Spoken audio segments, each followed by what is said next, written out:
Ken Jennings and Brian Davidson, were almost inseparable when we were kids. We lived close to each other, and my dad and his mom were brother and sister. They were loving brother and sister to each other. My aunt and uncle were friendly and funny, so our families often got together. Although all 6 cousins were close, 3 for each family, Ken and I were the closest. As almost always happens, Ken and I eventually grew apart, mostly due to geography, since Ken's family moved 3,000 kilometers away when we were both 11. We were both single for a year. We eventually got used to it and still talked whenever we could. We got together for 3 family reunions before we both headed off to college. While attending college on opposite coasts, we kind of lost touch. Because Ken was still single and had plenty of vacation time saved up, even though he lived 3,000 miles away, he was able to attend my wedding to Carol the year after Carol, and I graduated from college that year. Same year. In fact, he was even one of mine best men and arrived a week before the wedding. It was great to get close to him again. He lived at my parents' house since the wedding took place in the city where we grew up for the first 11 years of our lives, so I often saw him in the days before the wedding. I was sure that Carol was the love of my life. She was pretty, funny, smart, and had no difficult personality traits or problems that I could discern in the 3 years we dated, 2 in college and 1 after. She liked to have a good time, but she was not a persistent flirt and wanted to eventually have children and live behind a picket fence, just like me. Ken and Carol seemed to get along great until our bachelor and bachelorette parties ended every 2 days before the wedding. Ken seemed awkward around her then. Since I had so much to do in the last 2 days before the wedding, I never asked him about it. Unfortunately, things didn't work out for Carol and I. In a situation too trivial to be considered real, after we had been married for 2 years, one day autumn I got a stomach ache at a professional football game on Sunday and left before halftime to go back to our 2-bedroom apartment. I caught her cheating with Jeremy, one of her coworkers I'd dated a couple of times.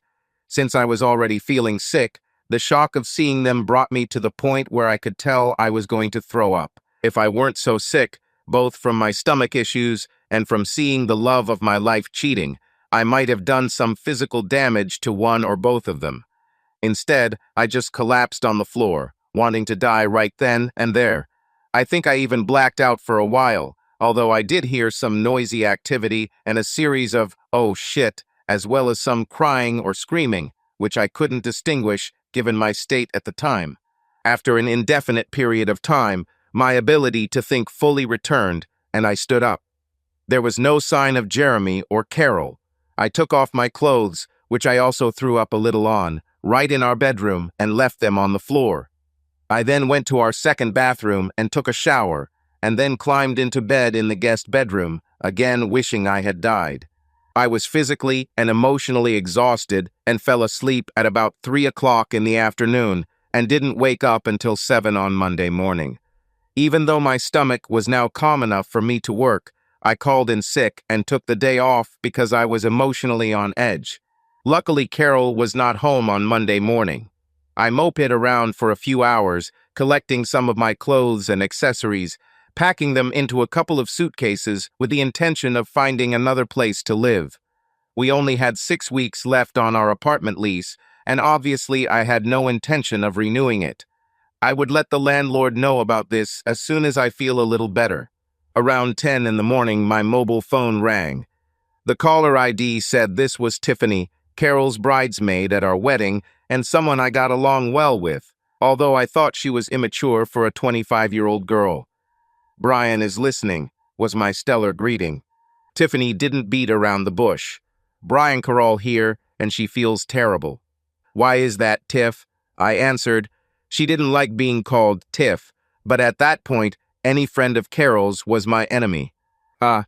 Well, you know, because of yesterday," she stammered. "What about yesterday? You don't mean she cheated while I was at the football game, do you? She seemed to be enjoying herself, so what was so terrible about it?" Well, Tiff stuttered. She certainly didn't get a degree in public speaking from the College of Justice.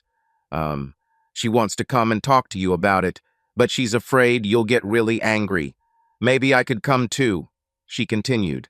Despite my depression and residual stomach problems, I quickly figured it out. Of course, Tiff. Why don't you and her come on Wednesday evening, say around 7? I really don't want to see her before then, so I hope she can stay with you tonight and Tuesday night. Tiff seemed surprised at my willingness. Okay, let me ask Carol. I heard some muttering in the background, and then Tiff said in a sing-song voice, "Great, Brian. We'll see you then, and once again, I'm so sorry, Carol."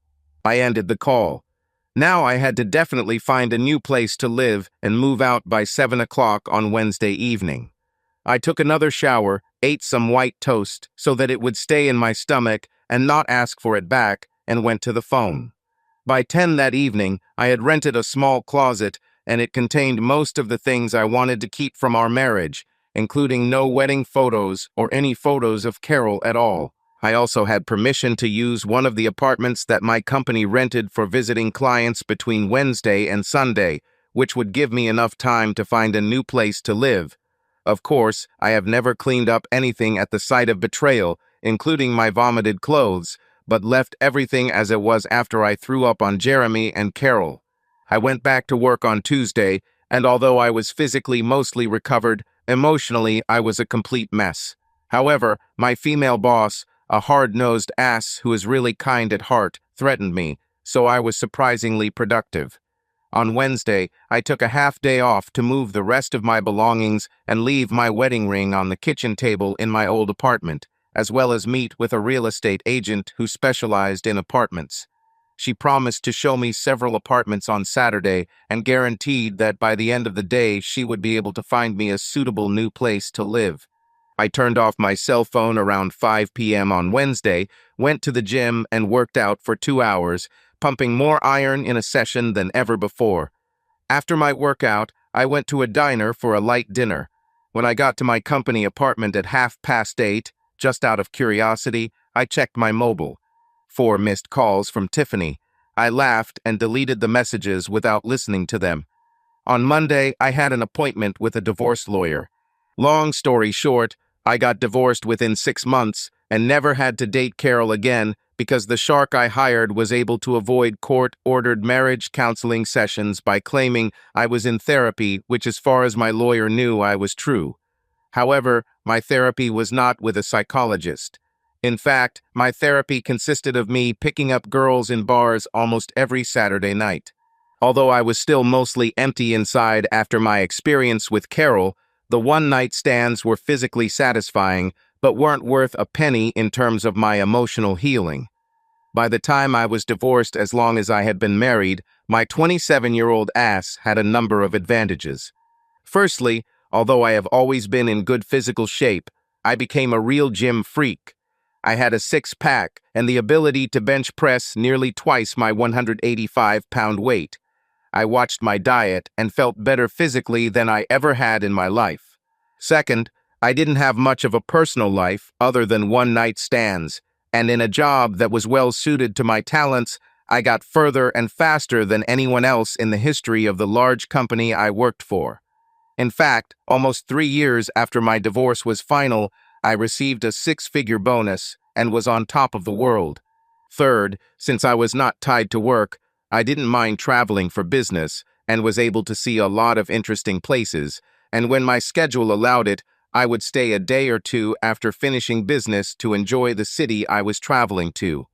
I was clearly not ready for a relationship. I have kept in touch with Ken by phone and email over the years.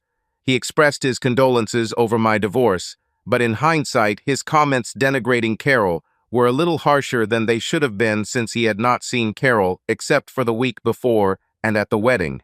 A year after my divorce, Ken married Audrey. Unfortunately, I was not able to attend, but at that time I absolutely had to be on a business trip to Amsterdam.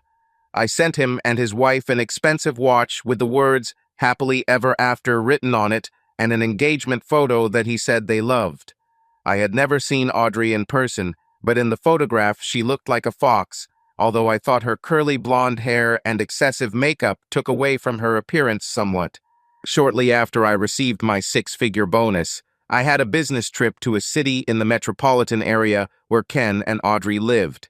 However, following Murphy's Law, Ken himself was on a business trip for the first 3 days of my trip. However, he will return to the city on the last day of my business trip and the day I extend my trip. We agreed to meet at his house for dinner on Friday night that week, and for me to spend the day with him and Audrey on Saturday before flying home on Sunday. I arrived in the Keena metropolitan area early Monday afternoon, ahead of my first business meeting on Tuesday morning.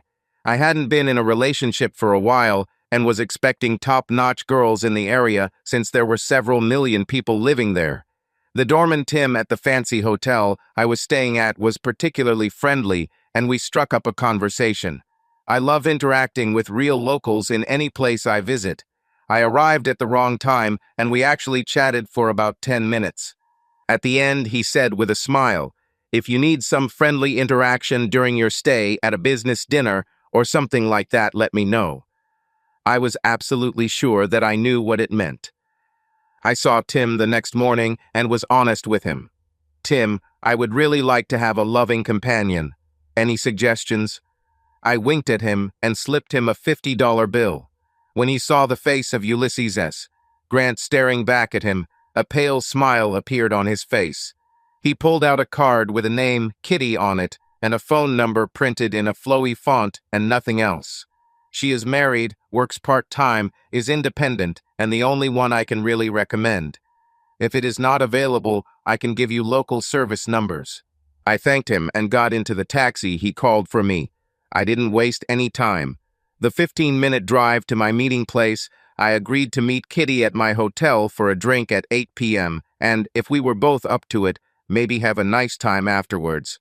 She was expensive, but since I had the opportunity to chat with her over a couple of drinks and an appearance fee before making a decision, I was on board. Kitty was unlike any girl I had used before. Her shiny dark hair was slicked back and, other than a hint of lipstick, she wore no makeup. Also, her dress was completely understated. I immediately recognized her by her white carnation. Despite the conservative nature of her dress, it did not hide her magnificent figure. I walked up to her and introduced myself as John Smith, the fictitious name I had given her over the phone, and which she obviously knew was fake, and we sat down at a table in the hotel bar. Kitty was attractive, and within 5 minutes I knew she had that factor. Within 20 minutes, I had slipped $900 in cash under her desk. I gave her a $100 bill the first time I shook her hand. The hotel gym had lockers controlled by guest-specific codes, and she placed her purse and its contents in the locker after discreetly removing her protective equipment. I chuckled to myself. I wonder what she expected from me. Before putting her cell phone in her locker, she told me that she needed to make a private call. I assumed it was her husband based on what Tim told me, even though we didn't talk about her marriage while we were drinking. I gave her the key card to my room and went upstairs to 924. Kitty arrived at 924 15 minutes after me.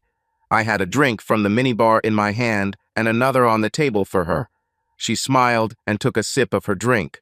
A significant addition to her recognizable strengths was her conversation. Her conversation was not difficult. It was fun and interesting at the same time. I probably enjoyed this more than any other bed conversation I've ever had in my entire life.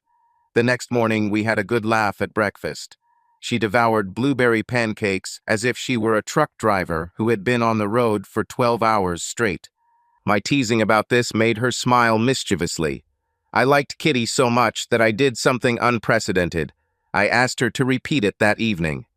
"If you invite me to dinner and dancing, I'll only charge you $500, she giggled. "I really enjoyed it last night." "Agreed," I quickly answered. "You can come at 18:30 and reserve a table in any restaurant you want." My dinner and dance date on Wednesday night couldn't have gone better. By 19, I no longer remembered that I was with a married call girl. It was almost like a romantic date. Of course, at breakfast on Thursday morning, I asked her if she could spend the night again on Thursday.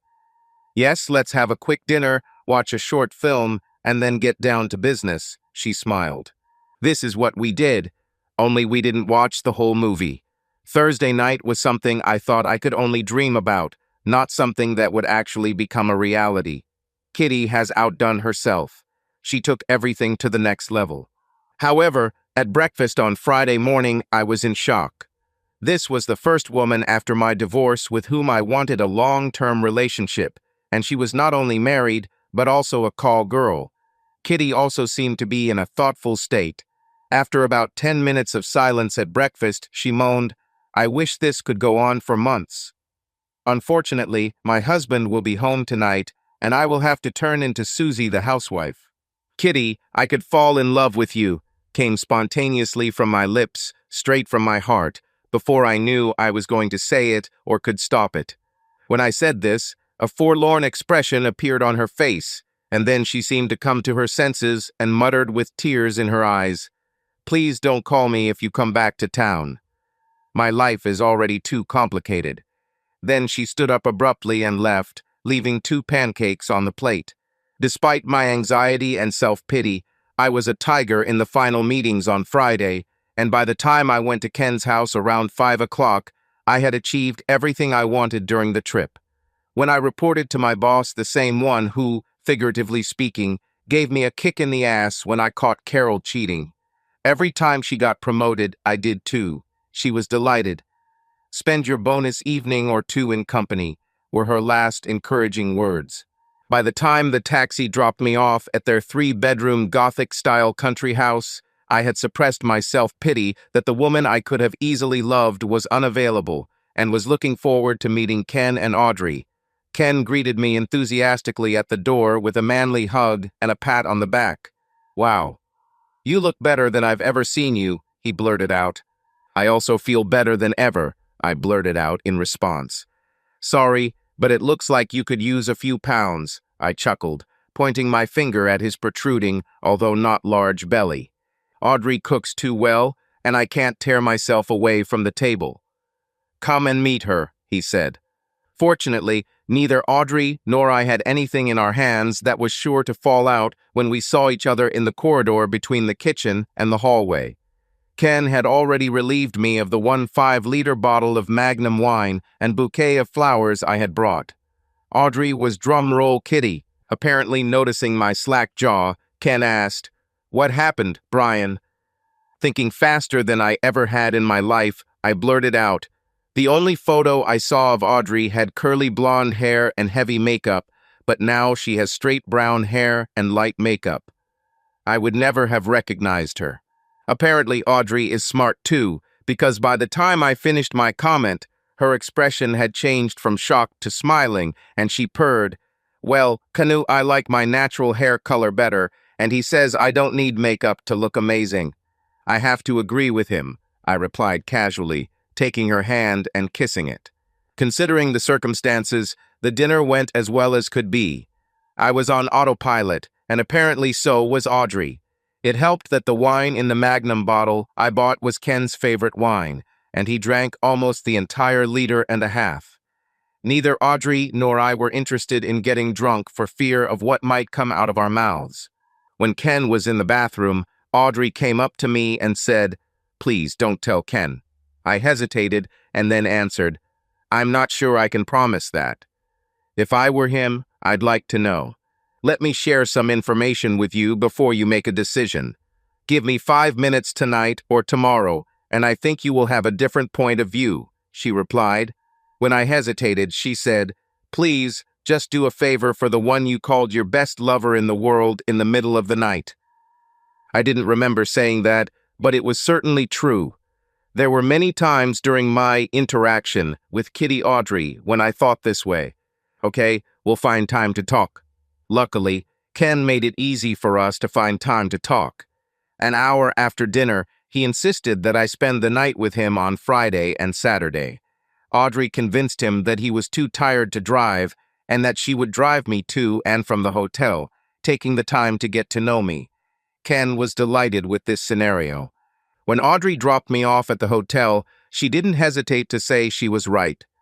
"I'm only telling you this because I'm not in a position to get a divorce right now, and Ken feels very guilty about what he did to you.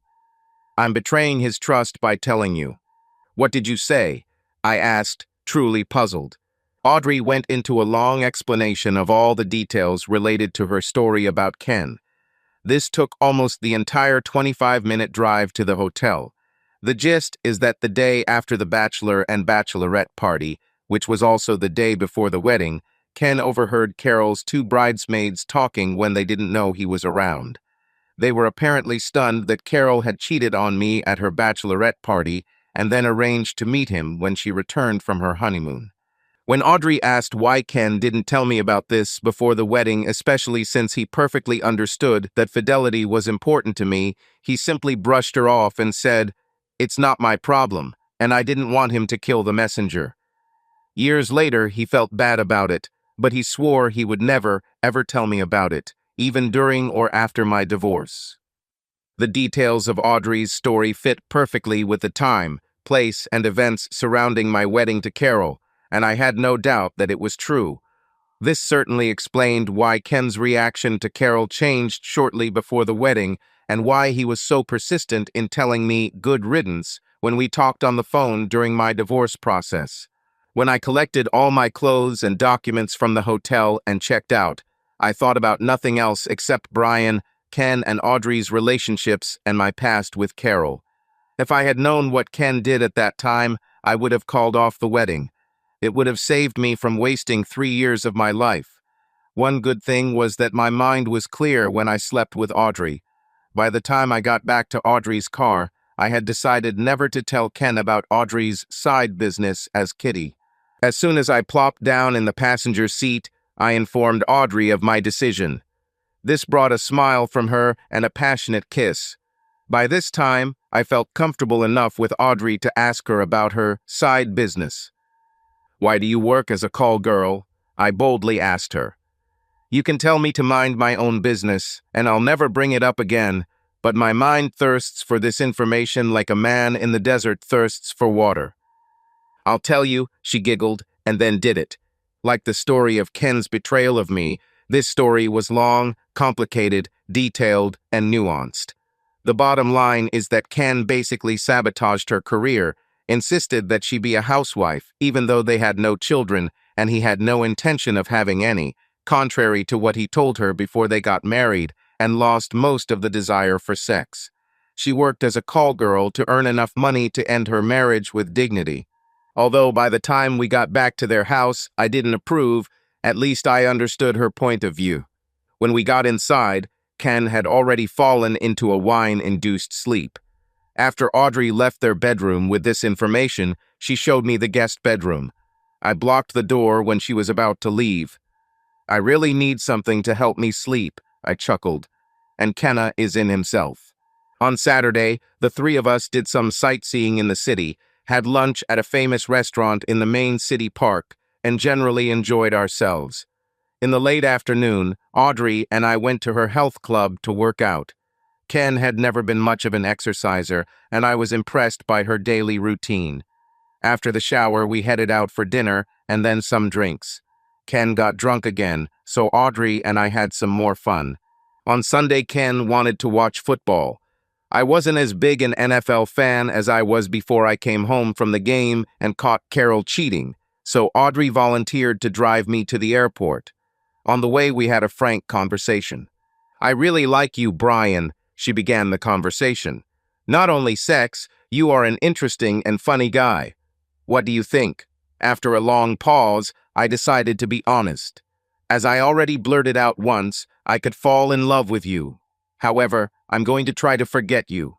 I don't like the idea of termination of your marriage to my cousin, despite how meanly he treated me by not informing me of Carol's real character. And while I certainly took advantage of it, I'm not sure I could have passed you by if you weren't a call girl. That's fair enough, and I understand. However, I have a lot to think about. I'm going to divorce Ken anyway, and I've already lost my taste for being a call girl after my short affair with you. So I quit. How about we just stay in touch?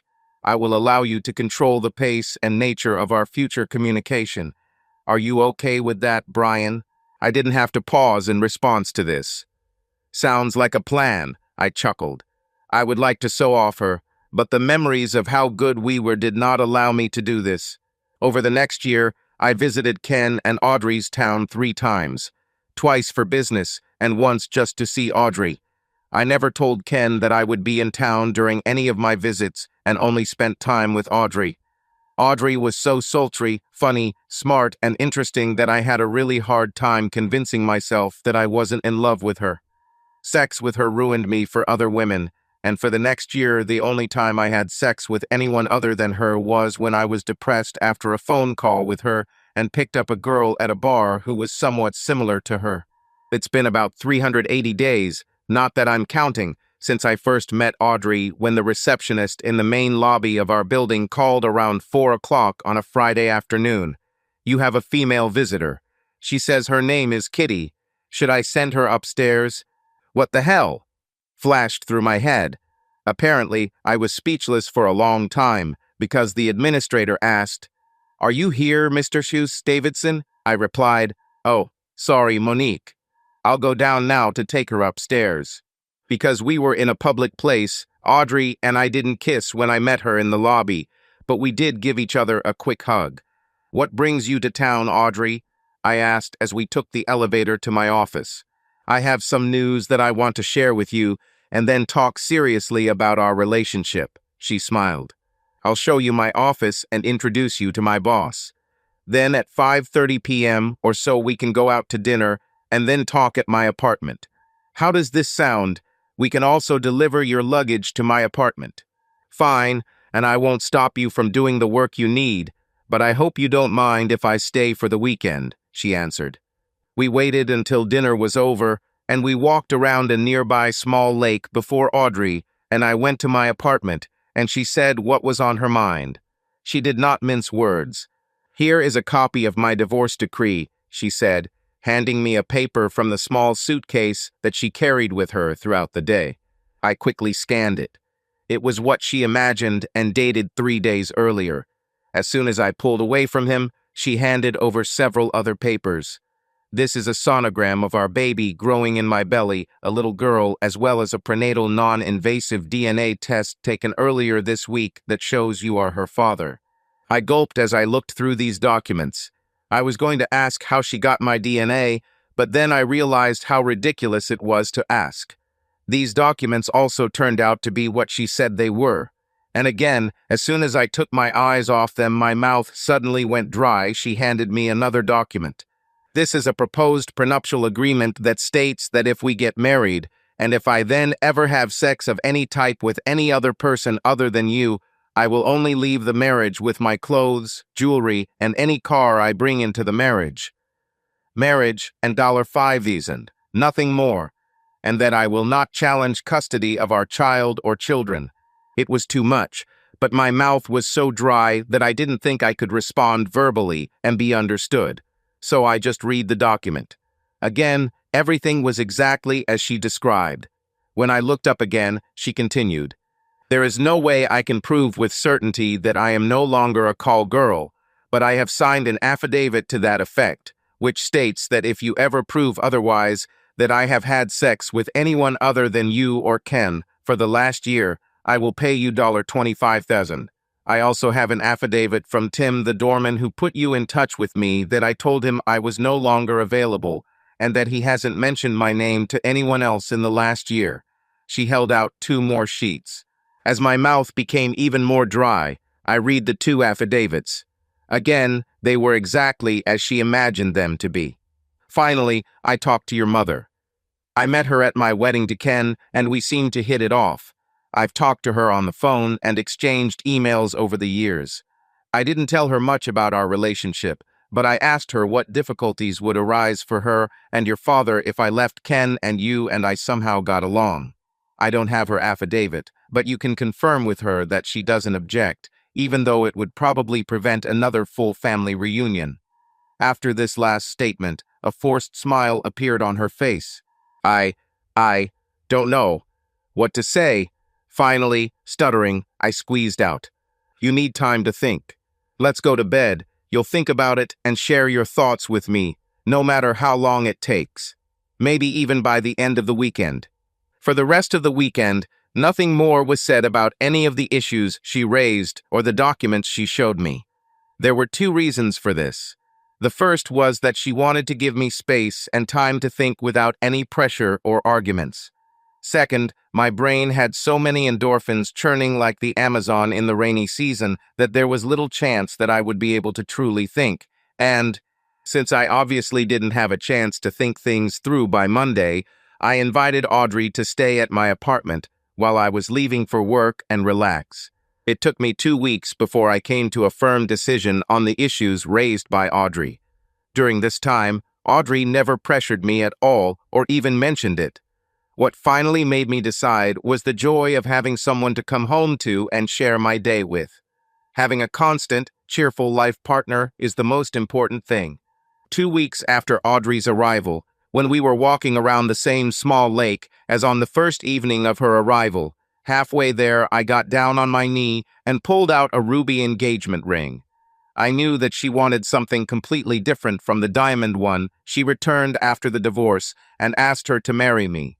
She pretended to think it over before answering, but as soon as I started tickling her, she said yes. She signed the marriage contract she had prepared.